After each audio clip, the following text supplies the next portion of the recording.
Hey, legends, welcome back to the Mason Cox Show. We have a big episode today. We have things all football, and also we talk about a bit of politics. Trump, what happened over the weekend? Absolutely insane. We'll get into that.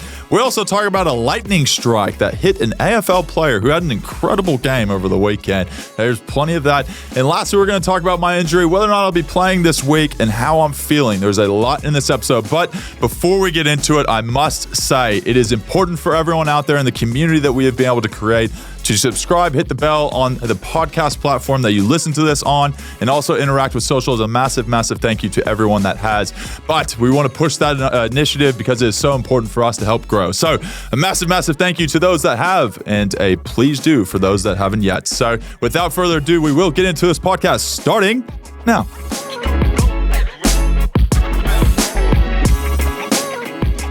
Okay, legends, thanks for tuning in as always, but we'll get straight into this one. Welcome, Brayden. Oh, Mace, we have actually so much packed into this episode. Probably too much. Juicy. As per usual, too much, but we'll get straight into the clangers because I love Ross Lyon. We are a big fan of Rossi on this pod. And there may be a Ross Lyon clanger, so I'm going to try and stretch it so it's not a Ross Lyon clanger because there was a couple of incidents in his game. St Kilda went back to a bit of the smelly stuff over the weekend, kicked 30-odd points or whatever.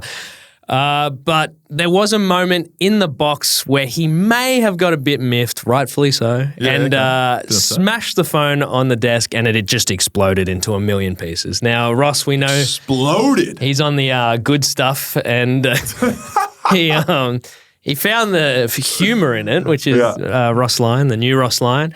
And he put it all back together like it was a piece of Lego and then not long later smashed it again. Then he had to reach into the back row and ask one of the assistants if he could borrow their phone. Really reminiscent of me back on the PlayStation back in the day when you'd throw the controller down on the ground and then you'd like still be miffed and then you realise that you need the controller to play the game and then do the walk with your tail between your legs over to pick up the controller.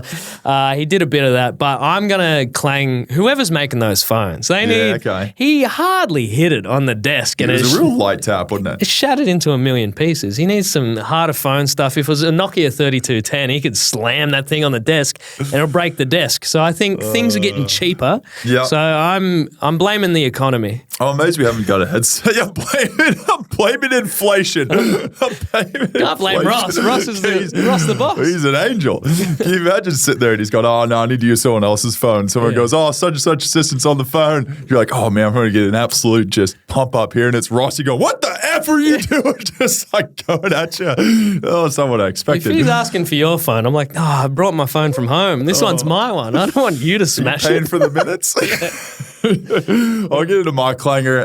Was during the Collingwood versus Geelong game. Now, we talked about some of the best swingmen last week, and the big man, Mark Blitz, came up as one of the best swingmen. And over the weekend, he was trying to play every single role from every single sport, I think, by the time he was finishing the game. He at one point, there was a free kick, and he grabbed the ball and threw it, but the umpire had already called play on, so it was not a legal disposal, you could say.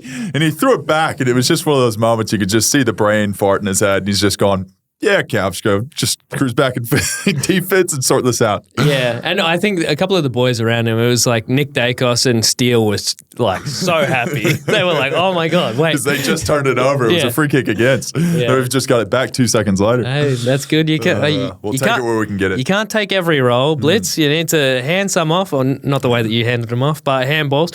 Let's get through some of the results because Collingwood, they took the L. We won't go into that one yet. Hawthorne, they got the W over Freo in a tight game down in Tassie. Sydney back to winning ways, smashed North Melbourne. Western Bulldogs, massive win over Carlton. Yes. Adelaide got it done over Ross's boys in pouring rain. Terrible conditions. Really tough. Melbourne with a big win over Essendon, who just weren't quite there. Gold Coast, big win over Port, who they were fighting hard. They were really fighting hard. Both, on the scoreboard, and Horny Frank threw a few to the ground, but we'll get into that later. Richmond, they put in a competitive performance against my boys, the Giants, but they're back on a roll. And West Coast Eagles almost spoiled Brisbane's day for Simmo, who got out there he didn't coach, but he tossed the coin. He did all the important stuff. We could have gone into 100 clangers on the way that situation was handled over the last week. Yeah. Don't get me wrong, but I think Simmo, I just love his like comedic value of like, yeah, I'm getting absolutely screwed here. And he's just acknowledged it essentially publicly. And they've asked him to do what? As a bit of a thank you for getting us a premiership and everything else? Flipping a coin in the next game after you got sacked. Yeah, it's very much like getting invited to the Christmas party after you got the sack. Oh my God. Yeah. It's like, he was there with his vintage jumper. He got to keep the coin, so I guess 10 years of coaching's all worth it because you get to keep that coin.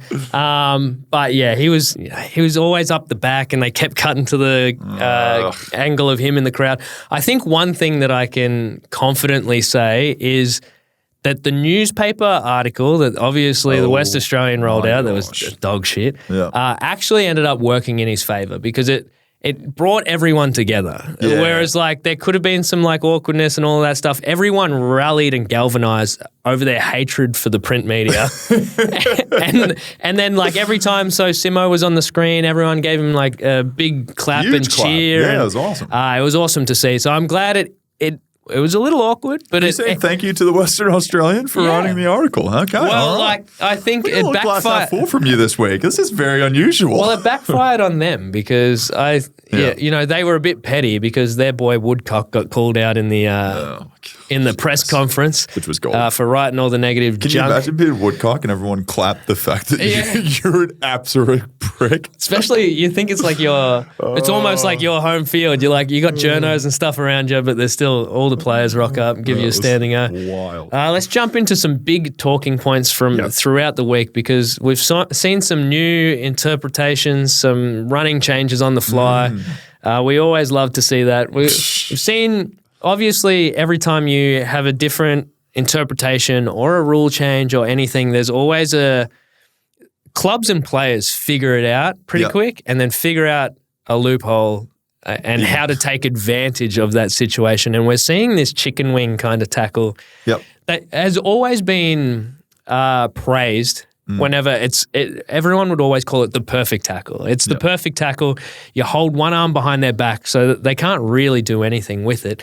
And it's being rewarded for the most part at the moment with players. When you're watching the game, it's like, why win the ball? There was a couple instances in the Collingwood Geelong game. Steele picked up the ball, was already immediately tackled, one arm behind his back, got pinged for holding the ball. When previously there was probably no prior, but that seems to have taken a back seat. There was Nick Dacos, picked up the ball immediately, chicken wing, and he was on his knees. Zero things you can do in that circumstance, holding the ball because he had one arm free. Now it's going to get murkier and murkier, but I can see injuries coming in as players are getting rewarded with free kicks for these. Like you've got one arm free, but one arm's pinged.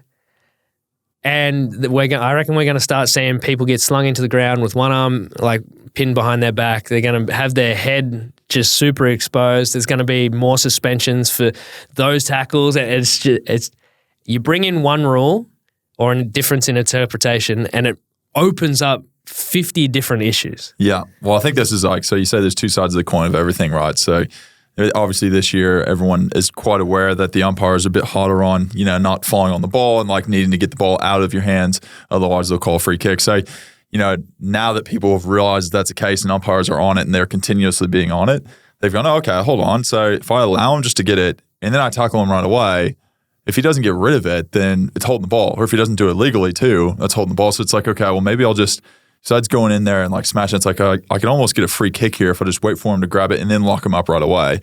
And there's a real kind of, I don't know, like you're not 100% sure that half second to a second of having the ball, of whether or not you have prior opportunity or not. I think there's a big kind of judgment there that the umpires are probably, trying to sort out. And the players are sitting there, and some of the players on the weekend, whenever you lay a tackle, you're going, oh, snap. Like I kind of thought we'd get a ball up here, but I'm getting a free kick. So there's two sides to the spectrum as always. And I think there's teams now being able to see kind of advantages and in being able to use the fact that teams are going to have to forcefully get the ball out as quickly as they can. Yeah, it's going to be very interesting because I see it.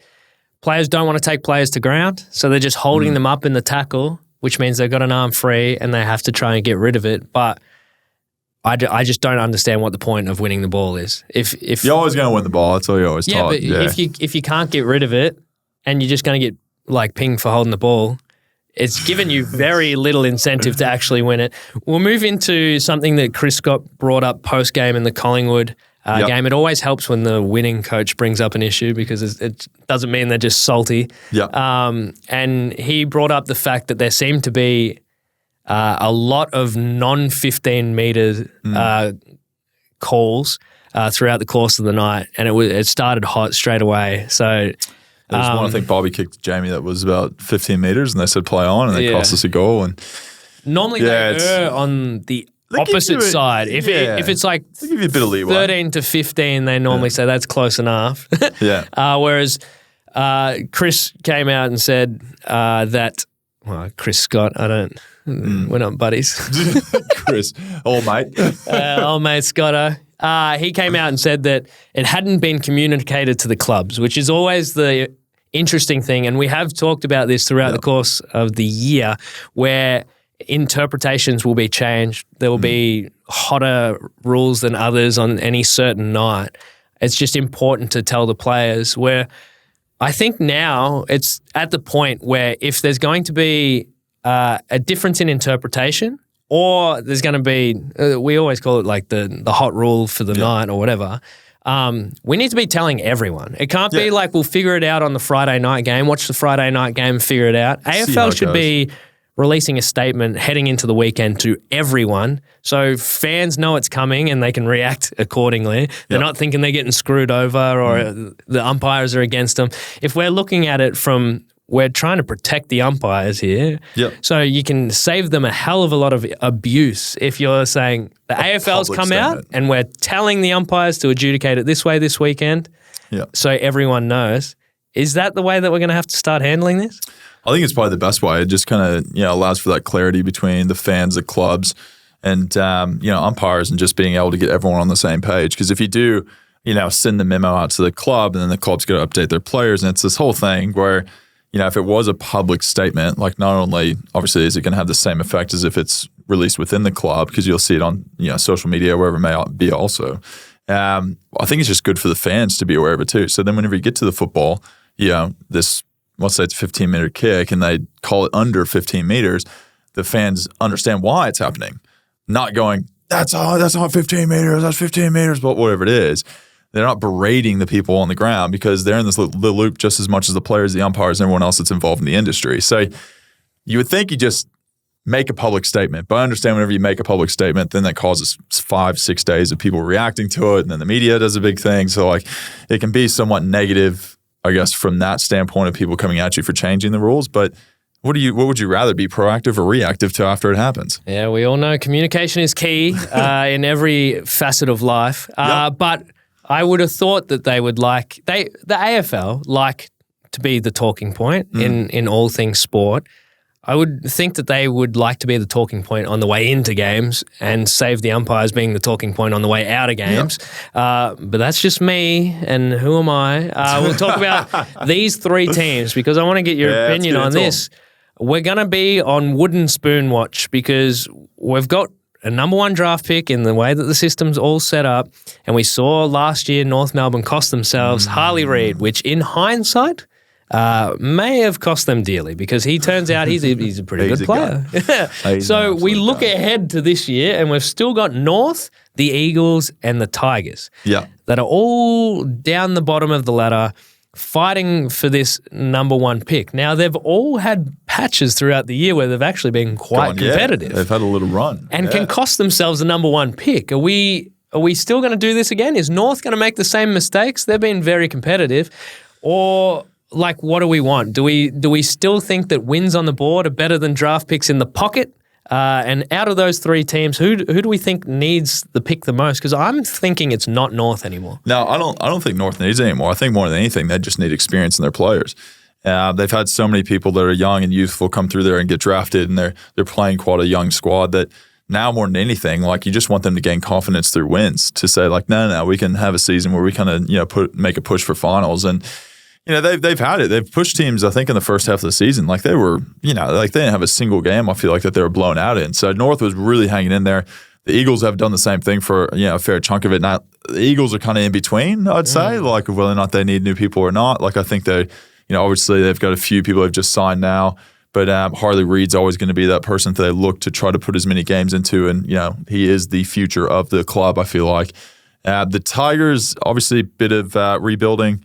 They're going to probably want a number 1 draft pick come through there for a bit of something positive and something to look forward to whenever it comes to their club. So I almost go North, no. Eagles, a little bit. Tigers, yes. Yeah. I get a lot. It's not a compensation pick, so that's something very different. And I'm glad now looking at North that there's you don't give these compensation picks out lightly. Yeah, there's been teams that are well down the bottom of the ladder and dwell down there for a long time, like North, and you might want to consider giving them a pick. But I think you look at their list, you look at the coach that they've got in there, they got all the right things in there. You don't need to be screwing with other people's draft position just to look after them. I think they're in a pretty good spot. And then the other 2 have had success. So they had the success and have fallen down. So I'm happy for no priority picks for them, and they need to spend some time down the bottom. But I'd still think Eagles probably need it. But they do have a pretty good spine. Like they got Barras, they got Waterman, they got Oscar Allen, they got Tim Kelly, who's still got years left. And then they got Harley Reid. So they got a pretty good spine set up as well. So I think the Tigs are probably in a bit of world of hurt at the moment, and they'll probably they'll lose some of their forward structure. So anyway, we'll wait and see. New fresh faces to come through there, right? We'll wait and see. You want some excitement. You do. You want something to look forward to. We talk about excitement because this bloke's one of the most exciting blokes in the league. We talk about Horne-Francis, our boy. Now he must have been spending a bit too much time with Zach Butters because over the weekend, last week we were talking about Zach Butters going for the record. It's like he's trying to lose money, just punching blokes and scragging them around. And you can get under his skin. Well, it turns out you can kind of get under Horny Frank's skin too because he was roughing blokes up and just he's just throwing them out of the way. Now, I don't know what Kenny Hinckley's doing down there. If they got fire in their belly, bro. Too much sugar. Maybe it's too much sugar. Cut down on the lollies before the game. We'll cut out the celery and peanut butter instead of snakes, giant killer pythons, and we need less sugar down there. Gatorade, no sugar, Powerade. We're on the Powerades, aren't we? Powerade Zeros, maybe. Can we say that? I can say what I prefer. You can't say what you prefer. Yeah, honestly and openly. I'm a big Gatorade guy. I don't know about Powerade. Too sweet. Yeah, maybe. Anyway, we got to get on the Prime. Can we? When's the AFL gets sponsored by Prime? We're just trying to name as many people to try to get a sponsorship. Coke. The players should scull a bottle of Coke before they head out there. Anyway, we just need some. We're putting it on the radar. Horny Frank, we need to settle down, mate. Use Zach Butters. We'll put you in an anger management course. I don't know if there's a few other. Charlie looks like if he starts to get as angry as the other 2, run. He's one, not stop till it's done. One scary bloke. We move on to a good. Is it a good news story? It is. But we'll talk about why it might not be at the same time. It's quite remarkable. It's a crazy story. For anyone that watched the Richmond game, Steely Green, which is an amazing name for starters. I mean, it's not Steel Side Bottom, but it is a good name. Could we get away with calling our kids Steely? Steely Cox? Steel Cox. Steely? Steel Cox. Yeah, sure. Right. Why not? So Steely Green out there kicked 3 goals in his 3rd game of footy, which I thought was amazing. I didn't know much background until I heard Luke Darcy talk about it on commentary. Said that he was a former competitive sailor. Now, that's a pretty unique pathway into the AFL. Yeah. But he was a former competitive sailor who also got struck by lightning out on the water. Insane. And survived. Clearly he survived. He kicked 3 goals in his 3rd game. Yeah. But fell into the water. It was a whole thing. Pretty wild. That's the craziest pathway into the AFL that I've ever heard. I just being struck by lightning just blows my mind. Yeah. How do you Like that is such like an electrical current going through your body. Yeah, I've held an electric fence. Have you pissed on an electric fence? Yeah, as a kid. Both. As a kid, you do the whole thing. It's not great, but that feels like that could have killed me. Yeah, for sure. And it reminded me of a story I've read recently because lightning strikes are a thing. I actually had a friend that was on a jet ski that got struck by lightning this year, and it was like very serious, right? But there's one man who has the Guinness World Record for being struck by lightning. Can you guess how many times he's been struck? No, what, like twice? 7 times. 7 times in his life. His name is Roy Cleveland Sullivan. Big Sully. He's been struck 7 times. Worked at Shenandoah National Park. Oh, Shenandoah. You think after 2 or 3, you go, maybe it's time for retirement. This man went to 7, and it wasn't even the thing that killed him. Oh, wait. Like he's passed away now, but the lightning strikes weren't the thing that actually killed him. Like it's insane. He has a photo. His like whole Ranger cap is just scarred with black on it. Yeah. And he's like, nope, gotta go to work tomorrow. Like, can't miss a day. Maybe it's time we retire the metal hat, bro. The aluminum hat. Anyway, Steely, we wish you the best. We'll keep an eye out for you. 3 goals in your 3rd game. Congratulations. That's a heck of an accomplishment, man. We wish you all the best in the future ahead. Maybe skip the games where it's raining, just to be safe. Just to be safe. Let's move on because there is one more thing that I want to bring up because there was a very serious thing that happened over the course of the weekend, and it was Donald Trump's assassination attempt. Wild. Pretty crazy. This is insane. Like, are we living in a Netflix special of some sort? Like, I don't feel like this is a real situation that we're living in. Yeah, and especially because like when it happened, like all the news came out, and it was like it just felt like it was another thing. Like it didn't feel like the world should have stopped because a president was almost assassinated. Ex-president. Well, you're a president forever. Yeah. But like. That feels like a thing that should have stopped the world. But half the people were split into like, he was just faking it. I think the biggest thing is everyone was like conspiracy right away. Yeah. Everyone just went, and the fact that the first thing that people think of is, it's got to be a conspiracy. It's got to be a lie. No chance, right? And I think that's just America, yeah? Well, I mean, if there's any person that just calls people a liar, you'd probably say that person has been similar in their character as Donald Trump. JFK got shot, twice in the skull, and people are like, nah, that's not him. That was an alien did it. It was the guy from the grassy knoll, the book depository. This is the thing, though, right? At least we know this was like a weirdo on a roof. We see him. Well, I mean, he was spotted very quickly, and was he? It was. Was he? You don't buy into these things, mate. Don't buy into these things. It was pretty slow. They reacted to it. Don't get me wrong. I think there probably should have been more security there, but they found him and executed the situation as I guess Secret Service does. Look, I will say this though. Like I know there's a lot of commentary and jokes about it, but like you don't wish anyone to be shot in this life, right? No. Like I know everyone has a laugh of everything that's going on, how crazy the America is and the situation that's going on over there. But I don't want to wish that upon anyone. But it is a wild time in our history to be reading these headlines and seeing what's going on over there and just the whole experience of it. And now living in Australia and seeing it as like kind of a third person to the whole ideas of everything going on, it doesn't even seem real. No. It seems like just a fictional story that is being written up in front of us. Could you imagine Elbow standing out there doing a speech and someone has a shot at him? It's very hard since guns are very hard to come by in this country. It's wild. But I will say this, though. I remember there was a prime minister once. This was when I first came here. It was Malcolm Turnbull. Mm-hmm. And I was going through the arts gallery in Melbourne, right? So I was over there and just kind of checking out some of the different stuff. And I saw this guy walk through and he had a camera guy behind him. And he had another person that was a security guard with him and a few other kind of people showing him around. I didn't know who this was, So I go over to the security person. I said, just out of curiosity, like, who is this, And he looks at me and he's like, are you serious? I was like, Yeah, like he goes, this is the Prime Minister of Australia. He had one security guard with him walking around in a public art gallery. Yeah. That is absurd. I looked at it and I was like, sorry, this guy runs the country? And he's just casually walking around like a Sunday afternoon with no one really protecting him. Like, I could have walked up to him and shook his hand. No one would even look at me twice. So you saying footballers need to be protected at the games. So you got the PM goes out there. They used to knock on John Howard's door and he used to come out in his tracksuit and go for a run around Canberra Lake. Just casually? Yeah. They're like, time to wake up, old man. He still does it. That's not even like a thing that used to happen. That's okay. That's pretty wild. He's part of a run club. He's part of a run club. He's trying to pick up. He's one of the very many people part of the run club. He's trying to pick up. He's got one of those.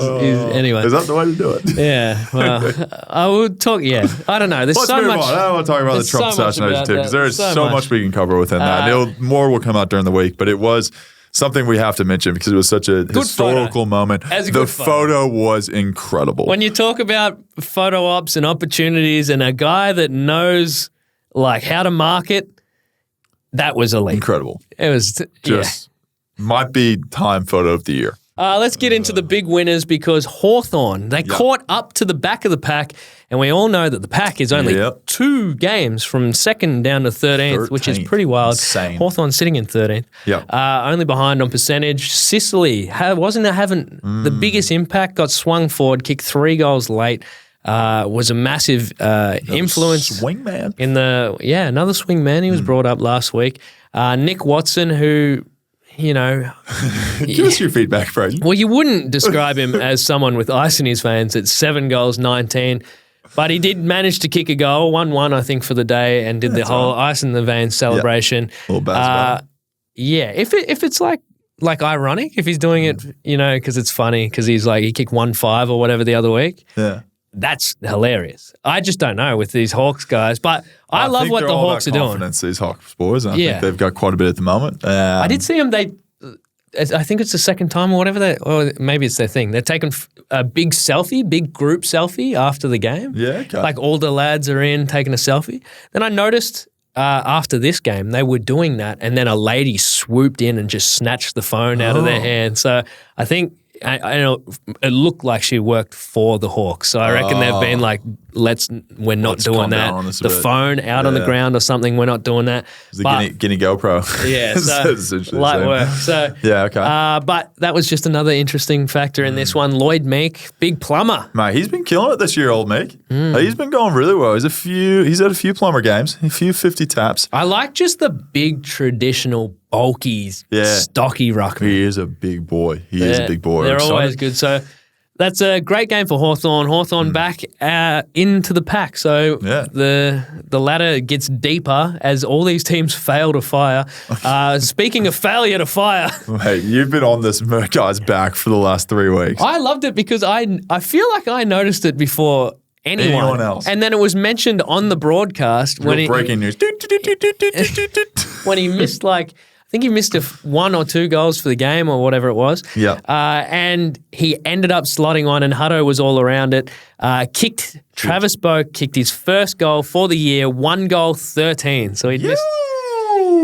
Massive moment. We love Boakey. We were saying we were going to get around him last week if he got the job done, and boy, did he get the job done. Great goal. There was a couple where when I was sitting there watching it, I'm like, he's running into a goal, and he missed, and I was like, fuck, it's in his head. He knows. No. He knows. And then after he kicked his goal, big double fist pumper. The Cobras, baby. Oh, it's off the back now, Trav. Now you'll go and kick. He'll kick 12 straight. Yeah, I think it was Lewis Jetta that kicked, I think, from debut, it was like 0 goals, 19 or something before he kicked his first goal in AFL footy. Wow. He didn't stop trying. He just kept going. Let's go into Sydney because they had an important duo join the team again. We had Luke Parker, was a late replacement for Sam Wicks, started as the sub, came on in the third quarter, kicked 2 goals, had 13 disposals. Cal Mills, skipper, came back after his little wrestle fracas in the Mad Monday celebrations, hurt his shoulder. First game back, kicked the goal, 12 touches. So 2 massive ins for Sydney, who are already, flying. They had a couple of losses. A little blip. Weeks, and then they had a big win over North. Everyone likes to come up against North when they need a little win. Yeah. I just did want to ask you out of those two, because I think Luke Parker mentioned it, that it does play on your mind a bit. Can you get back into this team that's up and firing? Yeah. There's been moments throughout your career that similar stuff has happened. How much does it play on your mind? Because I know that it would. How much does it play on your mind? Yeah, I think back to probably the most recent one was last year. Like last year I dropped to the VFL and around midway through the year, I'd say.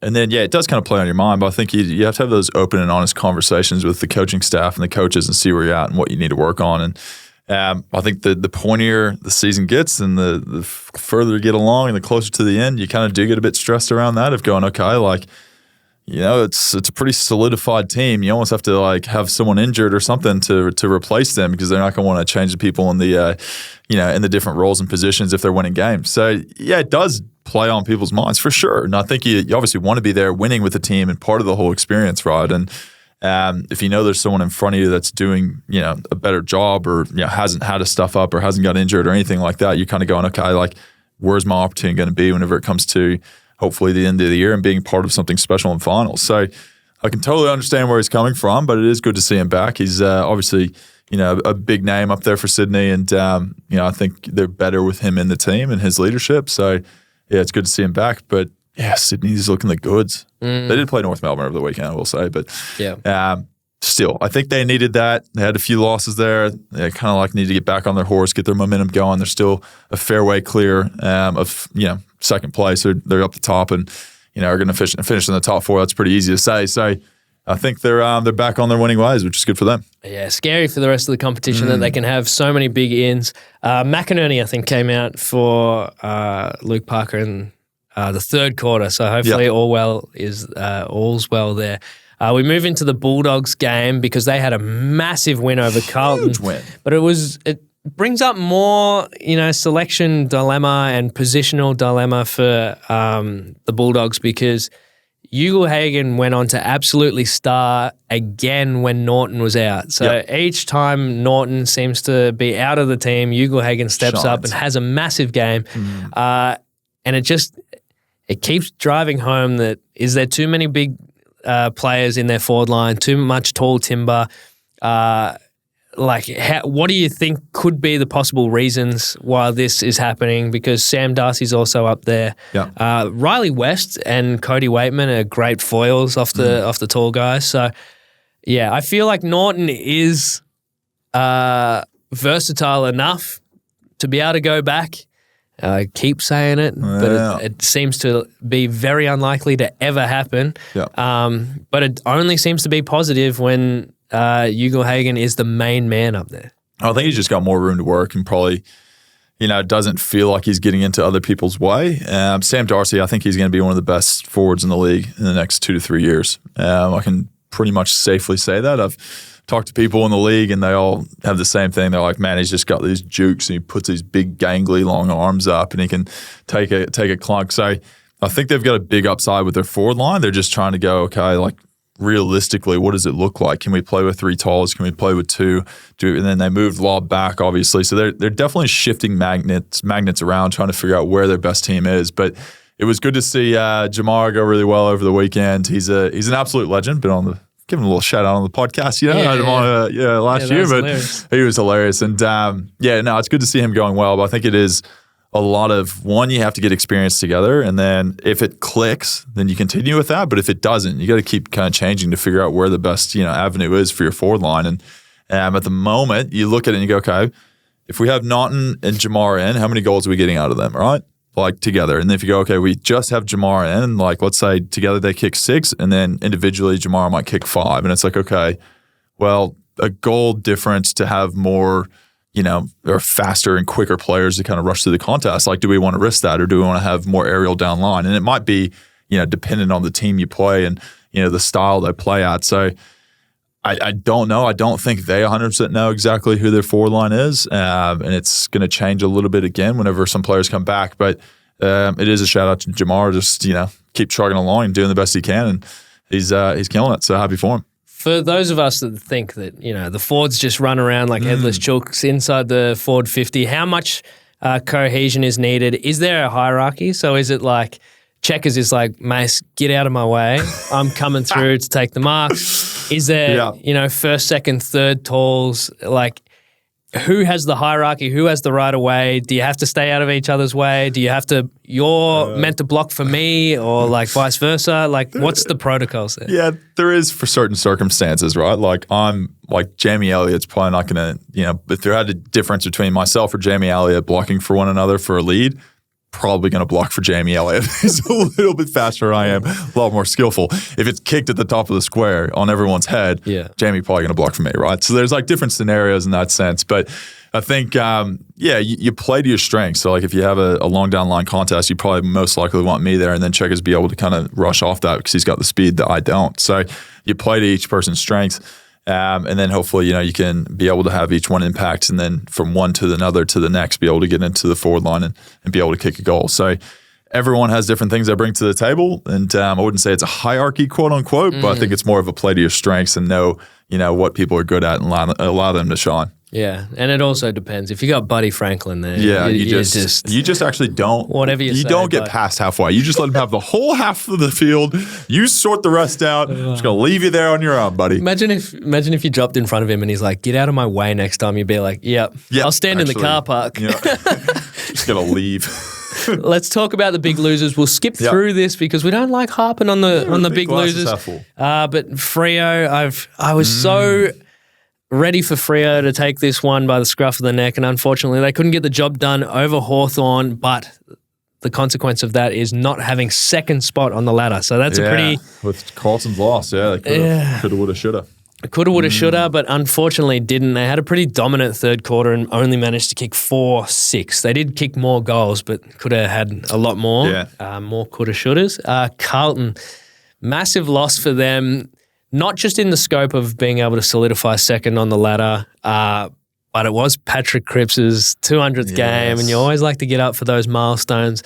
They only went down by a couple of goals, and Charlie managed to kick 3-7. Now, it was, you go in those things and you're like, shining light. What's the silver lining of that? He's had 3 goals. He's had 10 shots. He's had 10 shots too. For starters, he's getting a lot of shots. Yeah. So he's getting the pill. He's getting the pill. Just got to put it between the big sticks. And I think that was probably leading into this. Harry was the number one banana, and Charlie had a couple of quiet weeks for someone that's up the top end of the Coleman. So it's good to see him up and about. It's just get that accuracy of firing. Unfortunate one for them to drop, but then I think they got North this weekend. So they course correct. And then this one that I wanted to pull out, which I don't know how many people are going to come after me for this one. Hey, what do you got for us? Well, by the looks of what I'm about to read out, not a lot of people are going to come after me because I thought Richmond had 120,000 members. And under 20,000 people rocked up to their game at the MCG, lowest in 20 years. 20 years. Yeah, and I was flicking through the calendar looking for what was on over the weekend. Not a lot. Pretty rainy weekend. Maybe the rain kept them away. A bit cold, bit nippy. I don't know. Maybe stay home. I will say this. I was on the road right at the same time the Richmond game was finishing up. I'm not going to put out exactly what vehicle I saw, but I saw a very heavy amount of Richmond stickers on the back of this yellow car that happened to be leaving the MCG before the game had finished. Yellow car. Maybe the yellow car is just a coincidence. It had established whatever year Richmond Football Club was established on the back. You could say they were a hardcore fan, but they might be a little bit of a fair weather fan also at the same time. There's a lot of stickers on that. Like that's you couldn't see out the back of the dang thing. I was like, this can't be street legal. Yeah, but I just thought. One to bring up because the Tassie game drew 11,000 people, which almost pips the Richmond game at the G. So maybe Richmond need a couple more games over at Marvel, just something that they might be able to fill up a bit. See how they go on that. You're going to get murdered by Richmond people in the comments. I love it. I can't wait for it. Maybe I will. Maybe I won't. Maybe they're all knocked off for the year or something. You've doubled down. What? Now triple down. Do it again. Do it again. Triple down. And if we One more comment about Richmond. Go. Well, I'll whack the AFL. If we trust the AFL's crowd numbers, it was probably actually about 8,000 and they've given them 19,000. Going for another record this year. Anyway, let's jump in. I'm only venting because speaking of big losers, we're heading into the Collingwood game now. And we will start Positive. Yes, let's do it. Jamie Elliott's return was one for the ages. Yeah. A massive return. Everyone loved seeing him back out there after his vascular issues. Yeah. And came on, almost kicked an early goal, but then I was grateful that he missed because what he did after that was almost better because he hit a smother, turned the ball over, wheeled around, kicked one on the run, running inside 50, got the standing O from the crowd. It was amazing to see Jamie Elliott back out there kicking goals on the MCG. He's obviously had a fair few weeks on the sideline, unfortunately, but it was great to see him back out there, see him deep in the square, just be able to do his thing, and be a pressure player, create the contest, get the goals. And it was a beautiful moment, I think, whenever he did kick that goal. Not only did they go up and cheer whenever he kicked it, he went and celebrated the team, but then, as he's going back to the goal square to set up for the center bounce, everyone did a standing O for him as he went back towards the cheer squad and, gave a little acknowledgement to the crowd. And I think as a player, very depressing times and frustrating times, I think, whenever you're injured and want to be out there. And for him to get back out there and be able to shine on the biggest stage and get that acknowledgement from your fans and supporter base, it's a good feeling. It's a very good feeling. I was happy that people did it, and I was happy for Jamie to be able to experience that and play so well. It was pretty. He was so clean. A couple of his pickups, just one touch pickups, handball like a out. wet day, didn't it? Yeah, it looked a bit dewy, as they say, a little Stuart Dew. It was pretty wild that he can come out after missing so much time and be one of the cleanest players out there. We'll touch on Jeremy Cameron because Jez is back. He does like to play against Collingwood. Loves a Collingwood game, doesn't he? He kicks them from out of bounds in the parking lot. But he had an awesome game on the weekend, and he did touch on the matchup with Q. Now, I thought it was an interesting matchup. Obviously, no Jeremy Howe. He's been playing forward. Kind of the whole Jeremy team was out last week too, so he was probably the one we'd probably stick on him. Yeah. So the whole team's kind of a bit of a shambles at the moment. But Q giving up 15 centimetres on him, not the ideal opponent, or he did pretty well. Like, in all honesty, to keep him to what he does, because saying that, Jeremy Howe does play on him and he still likes to kick bags of goals against Collingwood. He's Jeremy Cameron. If you keep him to 1 or 2 goals, I think it's a successful night. Yeah. And there's not many other people in the league that you can sit there and say that, right? Like, there's very few, I think. Talk about Charlie Cameron, Jezza Cameron, like these players, if you can keep him to a goal or 2 in a game, that's a big win for the team. Yeah, because I think looking at it as well, it's not like he took a lot. People talking about the height difference that he gave up. A lot of his were like pick up ground balls, snap from like a stoppage and stuff like that. And it's like, like who could play on him to stop that anyway? He's a freak. He's a good player. But it was it was interesting. Like, it's always frustrating seeing him go up against us and play well, because it's something I think you almost look at it and you go, okay, he's had a bit of a history against us. Hopefully we can shut him down this week. But we're sorting stuff out, and I think we've had a few different names go through and some people in and out, and it's not allowed for as much consistency as usual. So we're trying to sort through that and try to figure out kind of what our best 22 or 23 is. There was another interesting moment from the game where Schultz and Stewart seemed to clash heads in an aerial contest. Yeah. Geelong had already made their sub, so they brought on Ollie Henry. He came on at the time. Schultz came straight off, realised that he was probably going to have to go into the protocols, which is the 10 minutes or whatever, and you guys had Reef as your sub. So like for like. Yeah, smart at that stage in the game just to make the immediate sub. But Stewart came off, had blood from the eye, obvious head contact, stayed down probably longer than Schultz on the field, and was taken from the field because of that incident. They kind of just patched him up and sent him back out there. And I was like, how is there not? I understand that you've used your sub. You may as well patch him up and just see what the deal is. But I still thought he would have had to have gone through the 10-minute protocol. But he just got sent straight back out there. So I still think outside of that specific incident, we've seen it happen multiple times, and it happened in another Geelong game for Jeremy Cameron. Very, very similar. Except for he actually went into concussion protocol after the game. Yeah. And he missed 2 weeks. Yeah, so very similar. When the game's on the line, I'm not saying anything untoward happened from a Geelong standpoint. I'm just saying broad spectrum stuff. We've talked about it before. I feel like there should be a third-party AFL person that sees any head contact, like in the NRL, and says, look, stop play. That player needs to come off the field, because we've seen throughout the course of this year multiple times where a player will hit their head, like Jeremy Cameron, and just send the doctor away. The doctor can only do so much. So you want that taken out of the hands. There's a next stoppage. We all know now that the umpires have in-ear pieces. They should be communicated with. Stop the game at the next stoppage. Jeremy Cameron needs to go off. He hit his head on the ground. He needs to be assessed and take it out of their hands, because not that I don't trust any doctors or any teams or anything like that. I just think that the player is going to want to stay out there, and it's very hard to put that on a doctor to say, nah, why didn't you do more? Why didn't you drag him from the ground? It's like, well, Jeremy Cameron's 110 kilos and he's in a stoppage. How am I going to drag him from the ground? Like, you're putting too much on doctors that are just out there trying to do the right thing. I think take it out of everyone's hands, put it in the hands of the AFL, and say, give it to a third party, and they get to make the decision. We talk about, we obviously have reviews for goals and stuff like that. I feel like there should be a review system where it goes to a bunker somewhere, and then they can make the decision whether or not they need to come off the ground.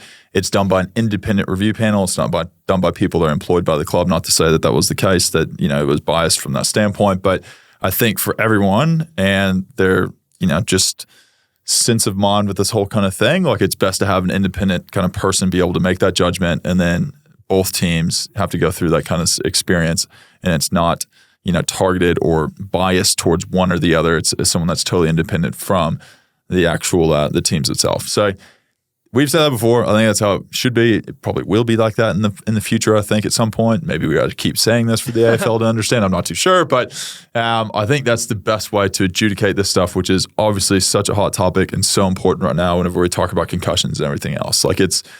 It's just a necessity that's going to be, put under a microscope week after week after week, year after year after year. And if we can find a way to make it not incentivized, but not biased towards either one, then I think that's the best outcome. Yeah, and even if that doesn't make sense for whatever reason, I think from a business standpoint, is if we get 20 years down the line and everyone wants to sue, who are you suing? Are you suing the doctor? Are you suing the club? You're suing the AFL? From a business standpoint, it makes so much more sense to put a framework around it, and everyone agrees that this is the best way forward, and we'll still make mistakes where we don't see a camera angle or we don't see something, but we all have to work together to make it work. Because we don't want to see, this continue on and players get hurt, and then we have to wait to see who gets in trouble for it, or I think it just makes it way more messy. It's just a way better system. Moving on into the game, we have DC, another plumber, massive game. So he kicked 2 goals, one goal. 1 goal, 58 hitouts. A massive game. Was the only Collingwood player that got in the coaches' votes. Really? He got one. So he only got one for getting 58 hitouts. Wow. Yeah, so grim times for the coaches' votes. They really do hate Ruckmen, don't they? Oh, my God. They never get any credit. What's the deal? But it's going to be very interesting. He comes up against Mick, so it's Plumber v. Plumber. It's like Mario v. Luigi this week. Mario versus Luigi. That's going to be a massive one. DC been in hot form. Yes. He could use a little help out there. So we will get into some of these returns, because we saw Dan McStay return. Such a good story. Kicked the first goal in the VFL return. Everyone got around him. Amazing story. Glad to see him back out there. Again, we only just spoke about it last week, so we won't rehash it, but it'll be great to see him out there in the AFL. Hopefully that happens sooner rather than later. But Mason Cox, everyone's talking about Cox on the lips this week. On the tip of the tongue. Everyone has Cox on the tip of their tongue. Everyone wants to know when you're going to be back. Wow. Did I say something? Can we read? I want that to be cut up. That's going to be the start of the clip. Everyone has Cox on the tip of their tongue because they want to know when the big man is returning from injury and where you're going to return from injury. So the word on the grapevine is that you might be good to play this week. And where are you going to play? So I guess from the horse's mouth, I guess you could say, rehab's gone really well. I've got to the point now I'm getting back into regular training, and as long as this week goes well, I'm hoping, and in a good mindset that I can be up for selection at whatever level this weekend. So still have to get through a few training sessions to make sure that happens because I've not done a full training session yet. But if I can do that and feel comfortable with it, then there's a possibility I can play over the weekend. And it's that's always up to the coaches, right? That is never my decision. That's always up to the coaches and the high performance staff of kind of what they want to do, if they want to, ease you back in or whatever it may be. And, we saw Dan obviously coming back from an ACL, played a VFL game first before he goes into the IFL. And, it's going to be interesting to see kind of how that falls, in its place. But I'm excited from my standpoint to be back into normal training, back into being able to do everything with the team and be able to not have restrictions whenever it comes to going out there. So that's a really positive sign, and we're pretty happy moving forward. I love it, Fly. Jam Cox right back in there. I reckon you're not getting... wow. What did I say? I don't know what... Anyway, you're not getting any slower, you're not getting any quicker. So I don't see the point in putting you in the VFL. Big Dan, Big Cox, straight back in the box. We'll chuck him in. And we're good to go. And then, it's good to have a couple of players. You're running out of time. There's not that many games left. So let's get it going, get the wins on the board. So that'll be awesome to see. Let's jump straight into the preview because we're running out of time. Because we got second, we'll reiterate this, 2nd to 13th. 2 games in it. This is insane to think. I don't know if this has ever happened where it's been this close whenever it comes to the top 8 and trying to get into it. No. But a 2-game difference from essentially what's Carlton at 2 all the way down to Hawthorne at 13. Yeah.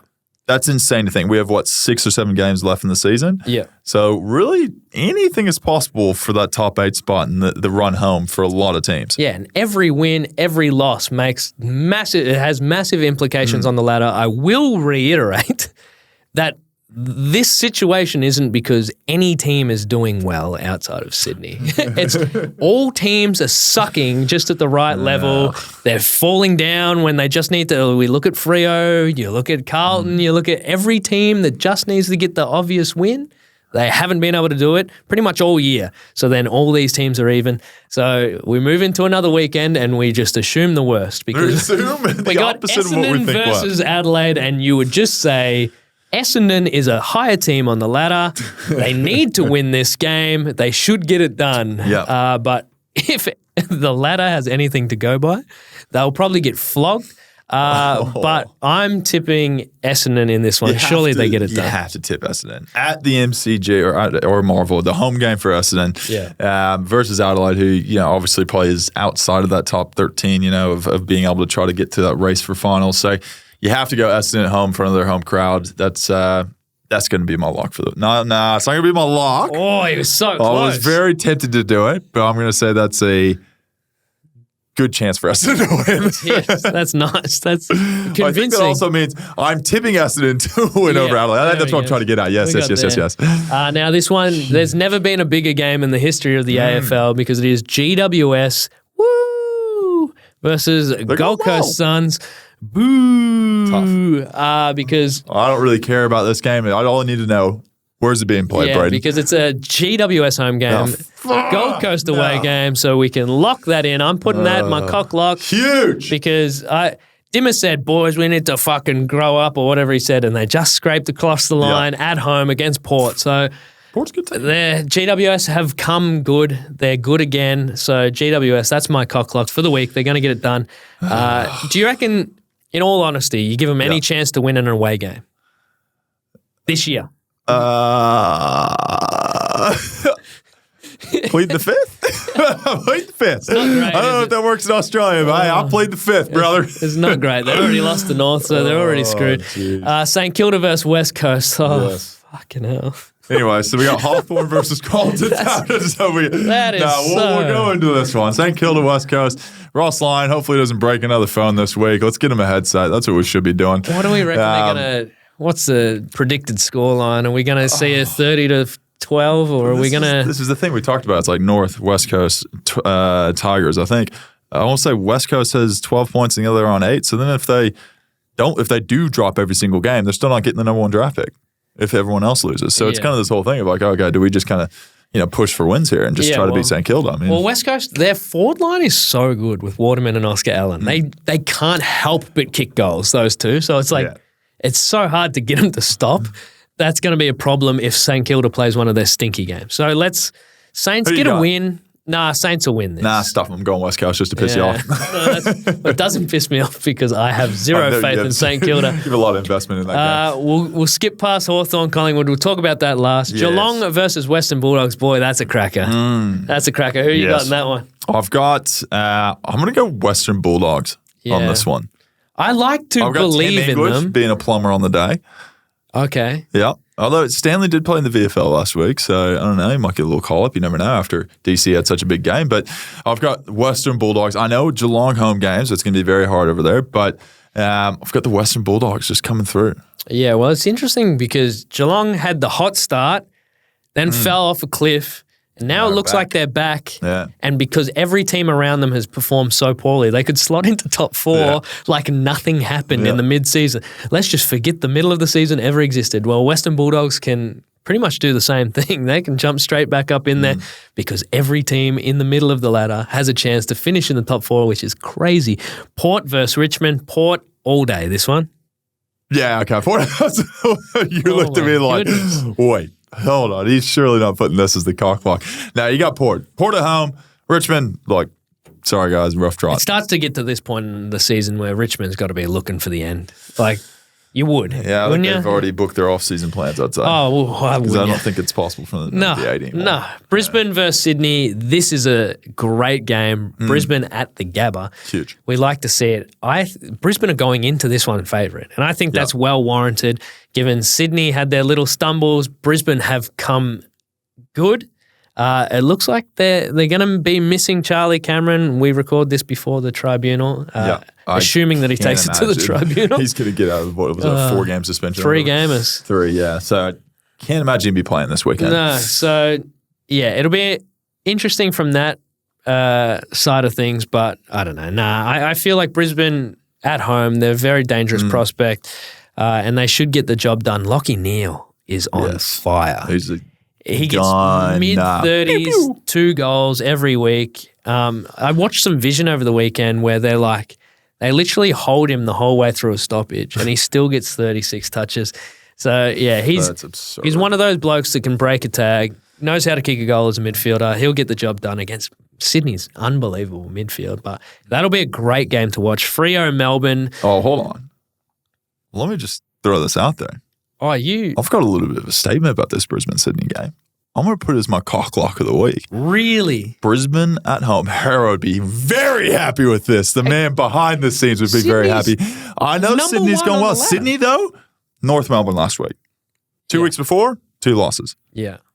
So there's a chance. I'm just saying, I do love Sydney. I love Brodie Grundy. I love the Sydney Swans. But I think Brisbane at home, I've got them winning this game. See, I look at it from a negative slant. If I was working in the newspaper, I'm just saying Mason Cox declares Sydney cooked. Whoa, wow. They lost 2 in a row. They got the easy win against North. Mate, calm down. You sound like game a Western over. Australian. Freo versus Melbourne. What cock? Freo gets this one done. Freo are a good team. They had a little stumble last week. Yeah. But that wasn't at Tassie. That wasn't choking. That wasn't choking because Hawthorne play very good footy at Tassie.